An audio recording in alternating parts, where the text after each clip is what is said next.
আসসালামু আলাইকুম। কর্মবাড়ির পক্ষ থেকে নিশাত পাশা আপনাদের জন্য নিয়ে এলাম আরও একটি রেসিপি। আমি আজকে আপনাদেরকে দেখাতে চাচ্ছি সয়া বিরিয়ানি। সয়া বিরিয়ানিটা আমি একেবারেই মাংস ছাড়া রান্না করব। আসলে এই বিরিয়ানিটার জন্য আমাকে মাংস লাগবে না, আমাদের জাস্ট সয়াটা নিতে হবে। এটাকে ধুয়ে সেদ্ধ করে চিপে পানিটা ফেলে দেওয়া হয়েছে। আর লাগবে আমাদের ডিম। এখানে আমার 12 থেকে 13টা ডিম আছে। আর লাগবে আমার পোলাও চাল। এখানে আমি ছোট মিহিদানার যে পোলাও চাল আছে সেটা নিয়েছি, ধুয়ে পরিষ্কার করে এবং নিংড়ে নেওয়া লাগবে। আমি আমার চুলাতে চলে এসেছি।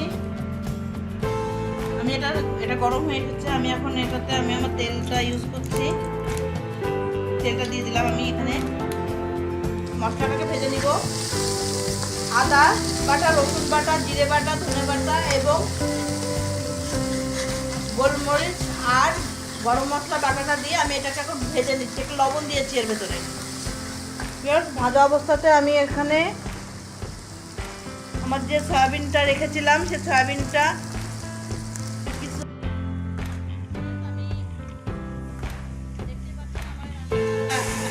টেনে গেছে, পানি যখন ছিল। এখন আমি আমার ডিমটা দিয়ে দিচ্ছি। আমি ডিমগুলো দিয়ে দিচ্ছি।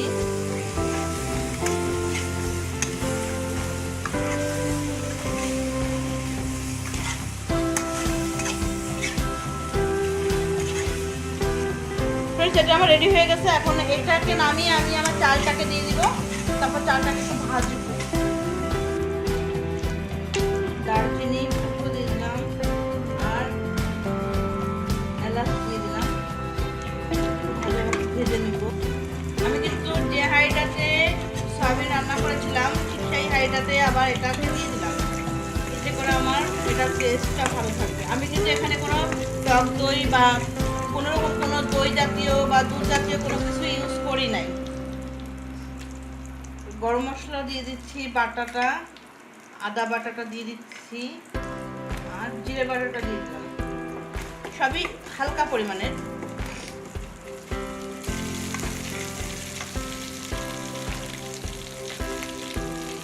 আমি 1 চামচ পেঁয়াজ বাটা, রসুন বাটা আর একবার পেঁয়াজ বাটা দিয়ে দিলাম। এটা আমি হালকা, যাতে মশলাতে আমার লবণটাকে যে লবণটা যায় মশলা দিলে, তাই আমি মশলাটা লবণ দিয়ে দিলাম হালকা করে একটু ফুটিয়ে। দেখতে পাচ্ছেন আমার এটা ভাজা হয়ে গেছে। পর্যায়ে আমি চালটা দিয়ে দিচ্ছি।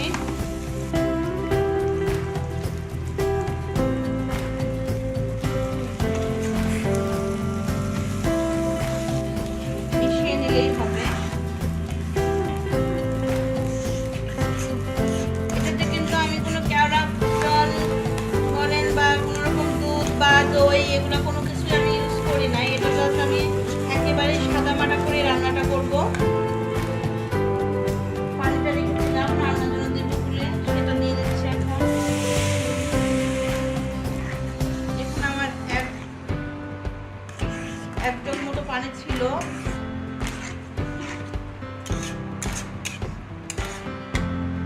মিক্সটা দিব এখন এখানে। ফ্রেন্ডস, আমি কিশমিশটা দিয়ে দিচ্ছি। যদি কেউ মিষ্টি খায় বা পছন্দ করে তো সে এখানে মিষ্টি দিতে পারে, বাট আমি এখানে কোনো মিষ্টি ইউজ করলাম না। এটা আমি নোনতা রাখবো। সো আমি এটাতে কোনো কিছু আর দিচ্ছি না।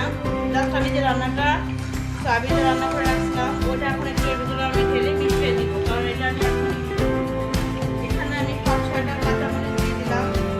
কাঁচামরিচটা আমি ফ্লেভারের জন্য দিয়েছি। আর যে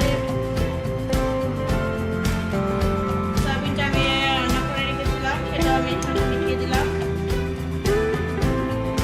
এখন আমি এটাকে 10 মিনিটের জন্য, এটা আমি 15 মিনিটের জন্য আমি এটাকে দমে দিয়ে যাবো।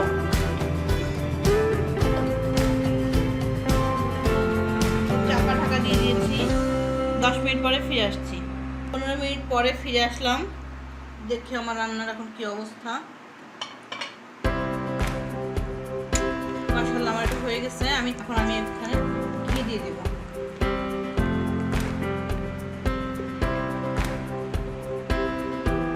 দর্শক আমি এখানে ঘি দিয়ে দিচ্ছি। আমার ঘিটা দেওয়া হয়ে গেল। আমি এখন এটাকে একটু নাড়াচাড়া করে ঘিটা মিশিয়ে দেবো। কমিয়ে রেখে দিয়েছি এই কারণে যাতে নিচে লেগে না যায়। আমার এটা হয়ে গেছে। এখন আমি আরো 2 মিনিট পরে আবার আমি এটা চেপে ঢেকে দিচ্ছি। আমার 2 মিনিট হয়ে গেছে। আলহামদুলিল্লাহ আমার এটা রান্না হয়ে গেছে। এখন আমি এটাকে পরিবেশন করব। তৈরি হয়ে গেল আমার সয়া বিরিয়ানি।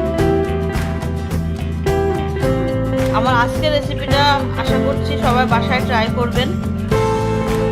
যদি আমার রেসিপিটা ভালো লাগে তাহলে শেয়ার করবেন। প্লিজ আমার চ্যানেলটাকে সাবস্ক্রাইব করুন, পাশে থাকা বেল আইকনটি বাজিয়ে দিন যাতে সবসময় আমি আপনাদের সঙ্গে থাকতে পারি। আমার দেওয়া প্রত্যেকটি রেসিপি আপনাদের কাছে সবার আগে পৌঁছে যায়। সকলকে ধন্যবাদ।